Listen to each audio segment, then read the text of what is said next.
అదొక ముస్లిం దేశం. ఆ దేశం సైన్యం నిండా అందమైన అమ్మాయిలుంటారు.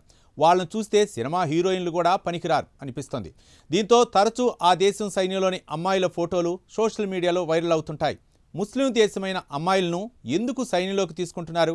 వీళ్ళ అందం పక్కన పెడితే ధైర్యం, ఆత్మవిశ్వాసం అంతలా ఉండటానికి కారణం ఏంటనే చర్చ నెట్టింట కామన్గా జరుగుతుంటుంది. మరి అసలు అందమైన అమ్మాయిలను సైన్యంలోకి తీసుకుంటున్న ఇస్లాం దేశం ఏది? అలా తీసుకోవటం వెనుకున్న మతలబేంటి? Let's watch. ఆ దేశం పేరు ఇజ్రాయెల్.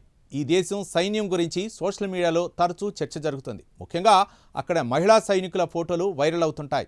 వారు ధైర్యంగా, ఆత్మవిశ్వాసంతో కనిపించడం వల్ల ఇజ్రాయెల్ సైన్యంలో ఇంతమంది అందమైన మహిళలు ఎలా ఉంటారు అని నెటిజన్లు ఆశ్చర్యం వ్యక్తం చేస్తుంటారు.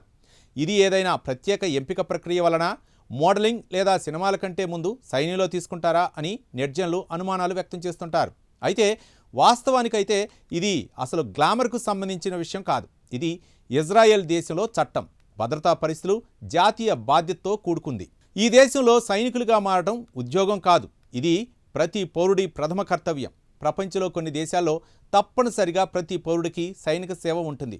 వాటిలో ఇజ్రాయెల్ ఒకటి. ఇక్కడ 18 ఏళ్లు నిండిన ప్రతి యూదు పౌరుడు సైనిక సేవ చేయాల్సిందే.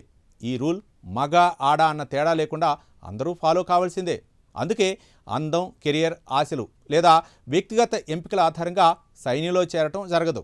మహిళలకు కూడా స్పష్టమైన నిబంధనలు ఉన్నాయి.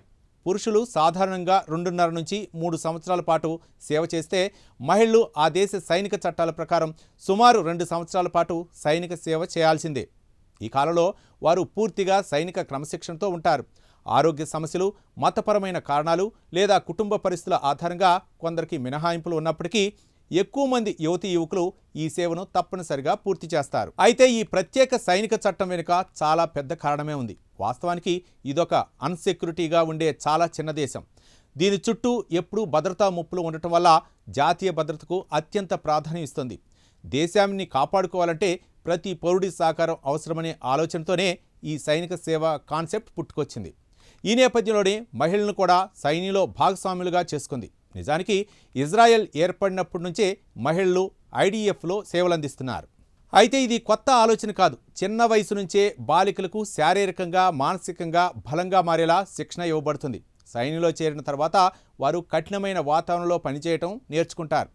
ఆయుధాల వినియోగమే కాకుండా సాంకేతికత, సైబర్ భద్రత, ఇంజనీరింగ్, ఇంటెలిజెన్స్ వంటి రంగాల్లో కూడా శిక్షణ పొందుతారు.